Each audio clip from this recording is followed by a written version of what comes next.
need to deal with, because I'm told by those who know better, if you want to go fast, go alone. If you want to go far, go with others. So we keep getting surprised why women seem to be living longer. But that's statistically true. I'm not suggesting you die earlier than your wife, but I'm just giving statistics. Earlier, we knew why men were dying. They were fighting, isn't it? Now, how many of you have participated in war? Yet the data still keep showing that men die earlier than women. And it's because we don't actually meet. Because we don't have a support system. You are seated here. You have a lot of challenges, but you have nobody to share with. It's not that there is nobody to share with. You choose not to share with anybody. So it eats into you. And in the process, you end up going down earlier. But we thank God for this church that is trying to encourage men to meet. So we are meeting in order to run away from dying early. Did you hear? We were asked to say why we are meeting. So, 3 things during this weekend should follow.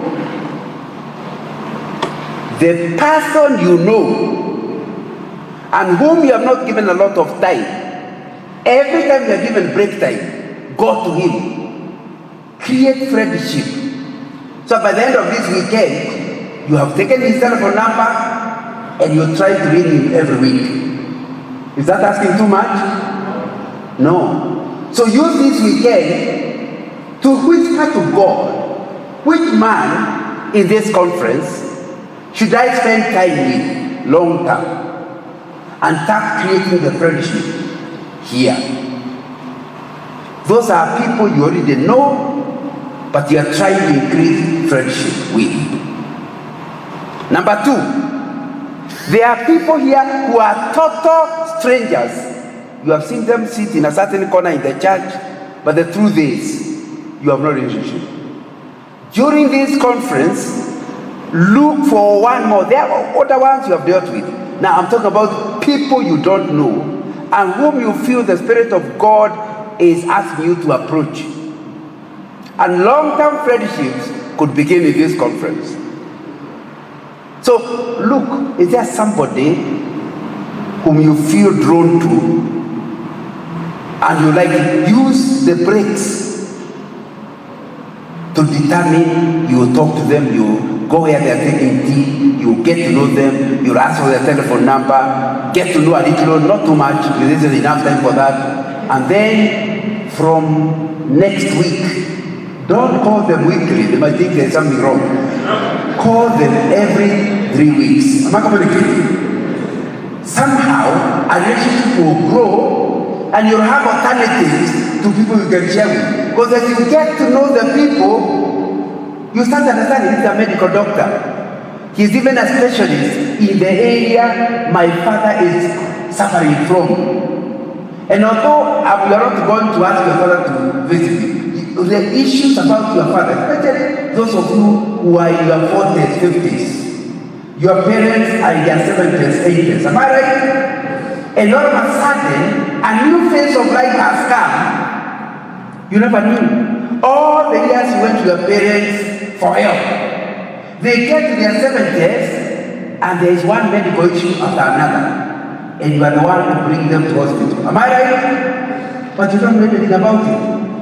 You might discover God will give you somebody here who knows something about it and could advise you how to get problem. Because I want to tell you, I've gone through it. My parents, the parents of my wife, are all gone. So it's quite a crisis you go through. Normally in your 40s and 50s, by the 60s they are gone, or thereabouts, except the few who live to be 100. But and they are not many. So you need to understand that process create a lot of challenges in men. It's not my topic today, but that thing is called midlife crisis. Because you are in your 40s, 50s, you are in midlife, and then your parents are suffering. And because they are suffering, you are also suffering. I'm confused. But if only you could talk to somebody who knows something about it, it will help you. Another person knows because you went through it. What did you do when your mother became God dementia? You have heard of that disease?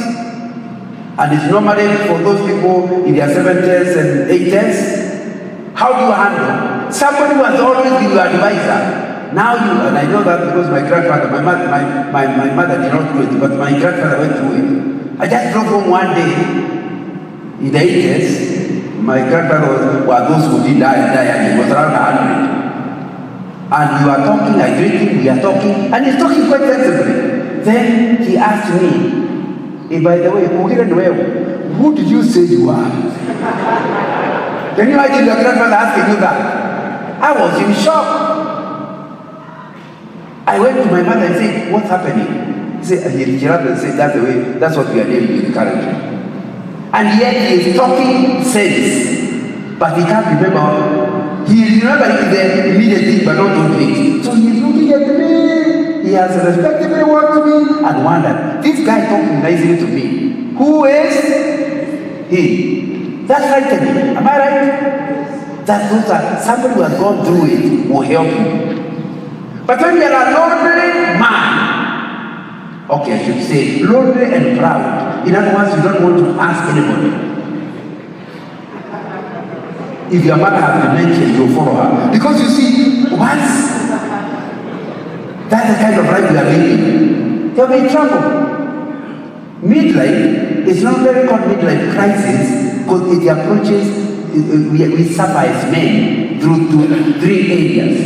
Number 1, are your parents going down in confusion and troubles? Some of them are not medical, some are mental, some are social. You can imagine your mother and your father have been married for 50 years. Now they have started quarreling.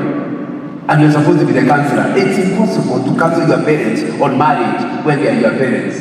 I think the kind of things men in their 40s and 50s are going through. That's one problem. The other problem is your children have become teenagers. You married in your 20s. So, by the time you are around 45, your children are teenagers, am I right? And a boy who has been such an obedient boy gets to teenage, and it's like he has anointing of the devil. He is, everyone will tell him. Men, am I saying things that are true? Are those things true? Here your parents, at the same time, you are handling your parents, only to come home and find if this boy has the devil taken him over. And you have to find out you are still the father. The trouble is for your boy to become mad and then join you. Now, so you must ask the Lord to help you to remain sane. And you are struggling with that. And because initially it shocks you. Because you have had a very good time with your daughter. Now she is asking for all kinds of things to which you cannot say yes. And it's starting to destroy your friendship with your daughter and with your son. You think those are enough problems? Some of you may refuse to get to 45. You can't. It's automatic. I told you there are 3 things, isn't it? Have you knew 2? The third one is from your wife. All the time since you married in your late 20s, like me, you always told her, darling, I'll take you places. See, I promise you, I'll take you places. And she is always, yeah, you are taking me places. When you get, your marriage is about 15 years, and you are getting towards 50, she realizes you are going nowhere. And you are taking her along. So one of these days you have taken her out, and the outing keep repeating the same thing. I told you I'll take you places. just looked at you and laughed. You are taking me places. Yeah. Why are you laughing? She doesn't tell you anything, but you get the message. You go in the evening and say, what has happened to my wife? What's wrong with her? You know, your wife now knows the reality. When you are around 50, the journey is not up. The journey is down. So she's being realistic. So she knows you are simply a joker. Now,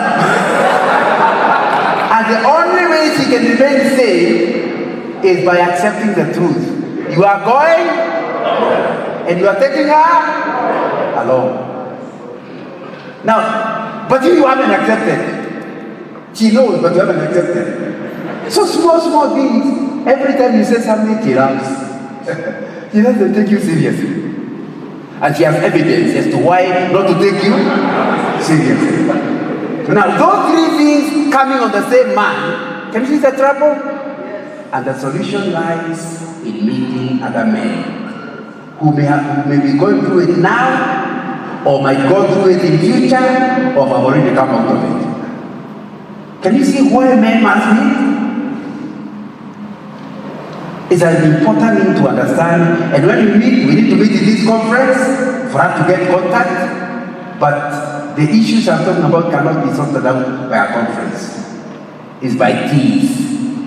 If you can't afford a lunch, buy me tea. Buy your friend tea. And during the tea time, talk men to men about the things we are all going through.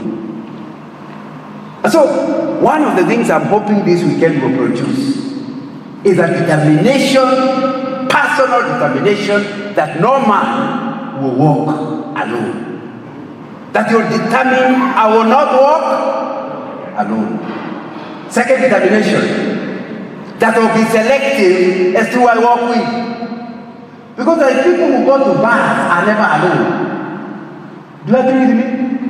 And I'm told, I got saved when young. I've been saved for more than 55 years, and I'm just over 70. I've been told, when they go to the bar, money seems to just pop up from anywhere. Give them a beer on me. Drunkards are very generous. So you are there, for them they don't like meetings. But what can you learn from a drunkard? So they are lonely, not because they don't have meetings, but they have the meeting with the wrong people. So the second examination is you must choose somebody not on the basis of his wealth, but on the basis of his values. If you find a man, especially back to my pet subject of midlife, one of the products of midlife is problems with marriage. And most men get second wives when they are around that age. Because earlier they kept imagining the wife will improve. Now she says, I give up.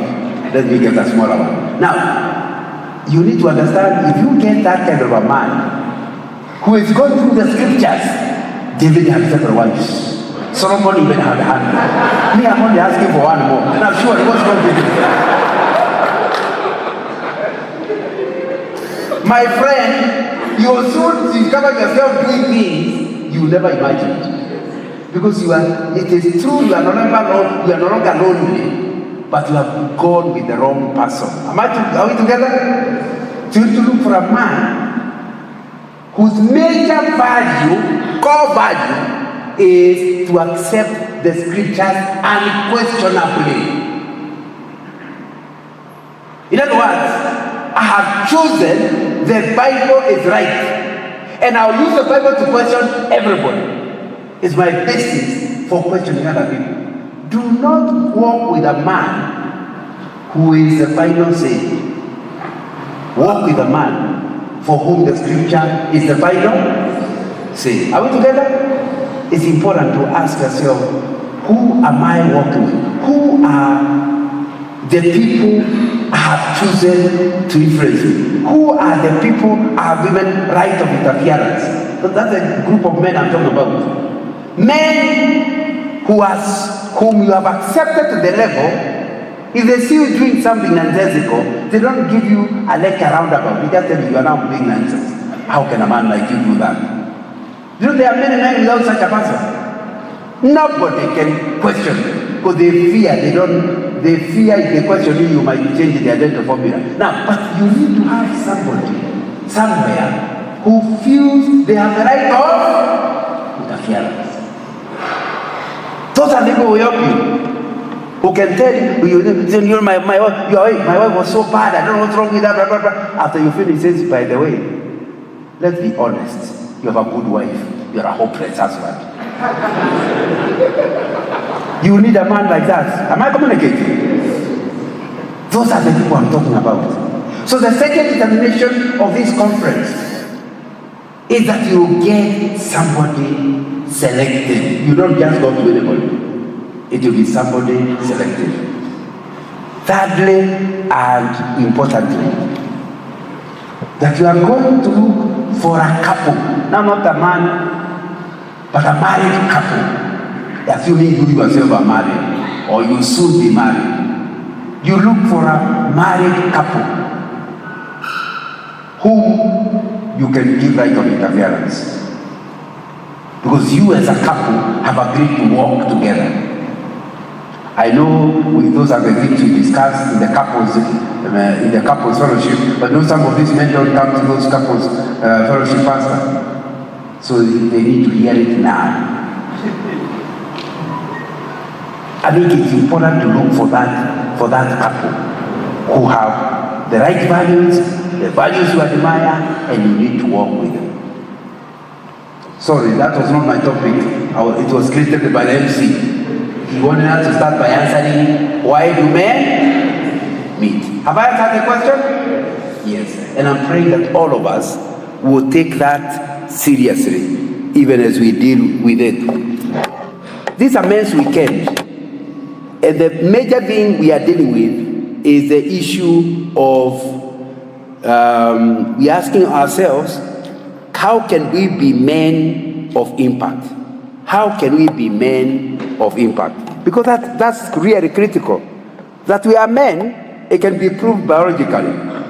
So that's not a debate. But are we men of impact? That's really what our discussion is here.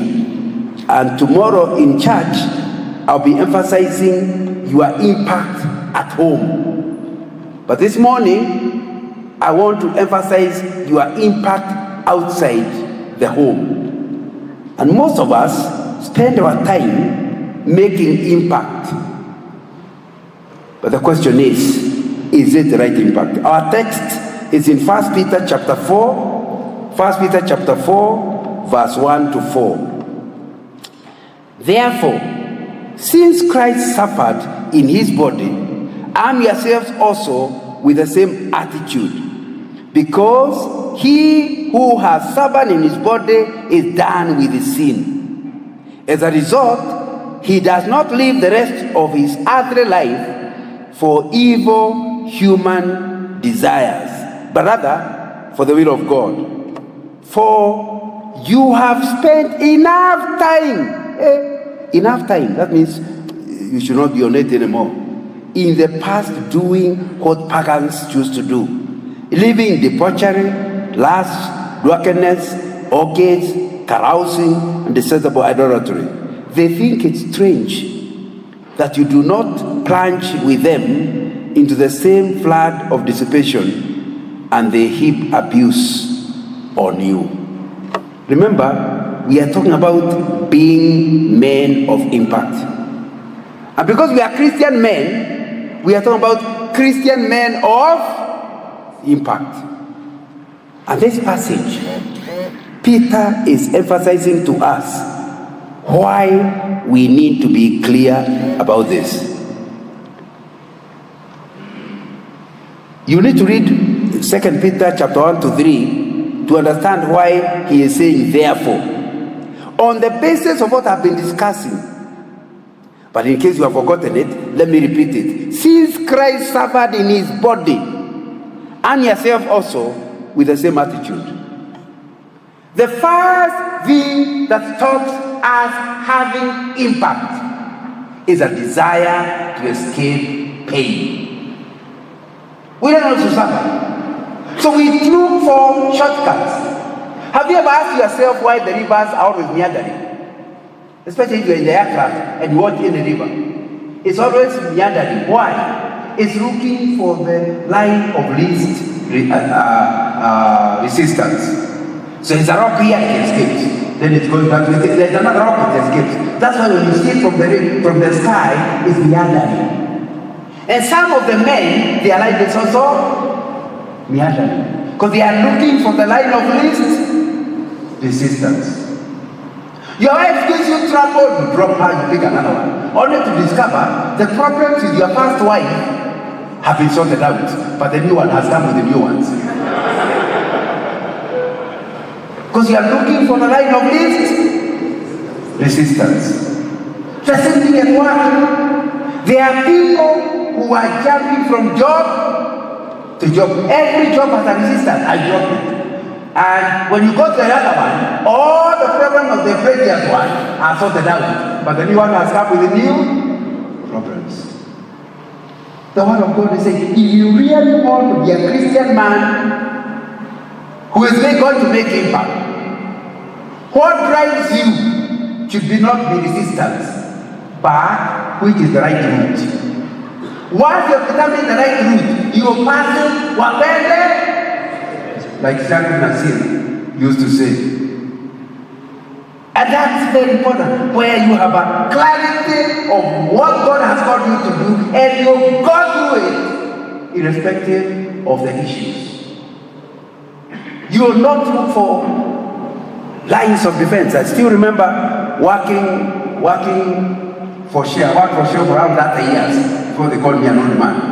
Then after they called me an old man, I went to do masters with pastor. I did a masters after retirement. But one of the times I still remember my boss, I just become distribution manager. And I was trying to clean up the issues of corruption in the department. And so my transporters and contractors were very unhappy with me. I was in middle management, I was not in the top management. The first thing they tried was to bribe me. If you came to my office, that some years ago, there would always be a musée with an envelope. Because they thought that's the way to deal with it. But so it didn't take them long to understand I will not accept a bribe. Now, when somebody cannot accept a bribe, businessmen don't know how to deal with it. Because you see, the reason they give you a bribe, but at the time they give you a bribe, there's no reason.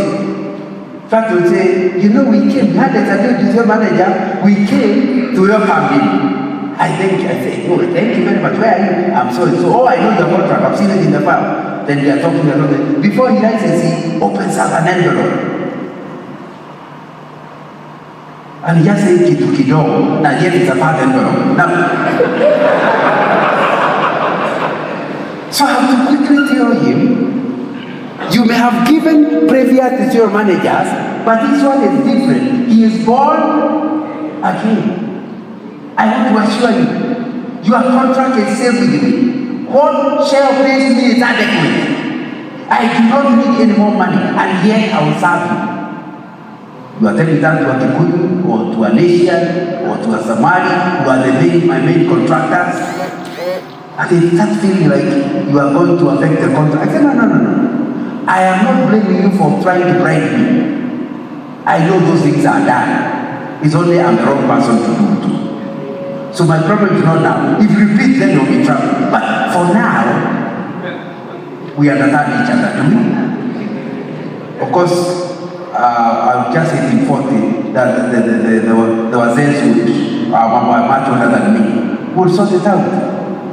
But then, so that's the first thing they tried. When they realize I can't be bribed, the next thing they tried is to get me fired. So they go to the senior people to say, the man you brought, so blessed. I said, so unfortunately I'm doing the very best. Not because my boss asked me, but because it honors God to serve your clients well. So they can't put up a special day. But I still remember one day being called by my boss to be told John, since you took over that department, it's full of noise. You must find a way of quietening the noise. So I told my boss, with all due respect, what exactly are they saying? I really want to improve. What have I done wrong? But you can't tell me that I refuse bribes. That they are uncomfortable dealing with somebody who cannot be bribed. He can't tell me that. So, and he was very clever. He waited until everybody was out of the office. He called me after 5 to his office. Said, just 2 of us, even the second at the left.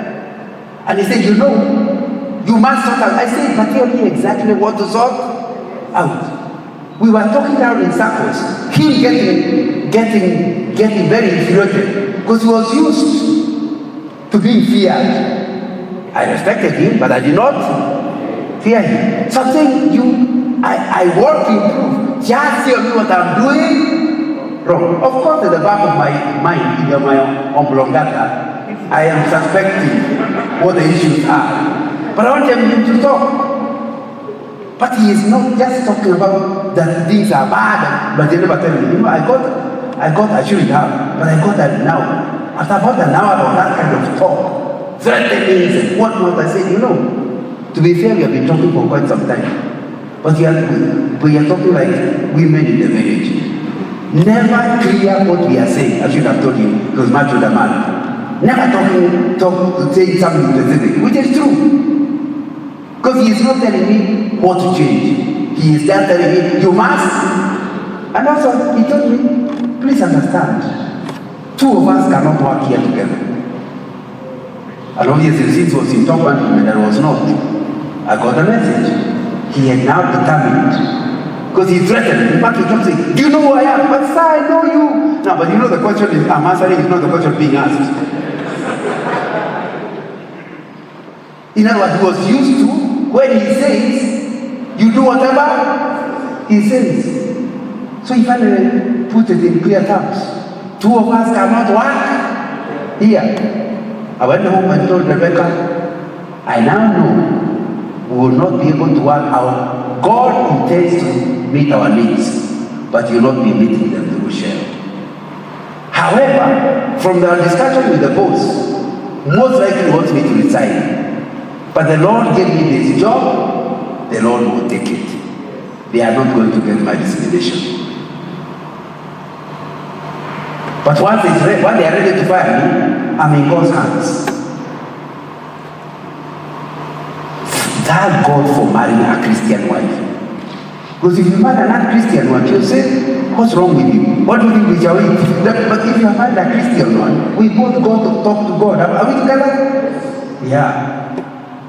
My friend, if you do not learn that suffering is not to be avoided, although it's not to be invited,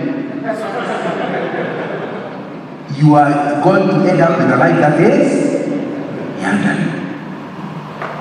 Maybe I should complete the story, should I? So now I know I have no job. I used to go on leave in August because that's when the children are on holiday. So I took my leave in August. One day somebody called me, told me, do you know your boss has been moved? Shell has been reorganized. You are no longer, your department is no longer under that guy. And I said, what happened? Even the person did not have details. Remember, in June, I had been told that the 2 of us cannot be here. I made an assumption it's me to move. In 2 months, God has answered his prayer. 2 of us were not working together, but it seemed we moved. Am I communicating? Yeah. Now, that's not the end of the story. He was given a division he did not like. So by October, he actually resigned completely out of the company. For sure, the 2 of us were not going to work together. And I never prayed for him to be removed. That was not my prayer. My prayer is that he will protect my job, but nothing to do with him. I hoped that the Lord would teach him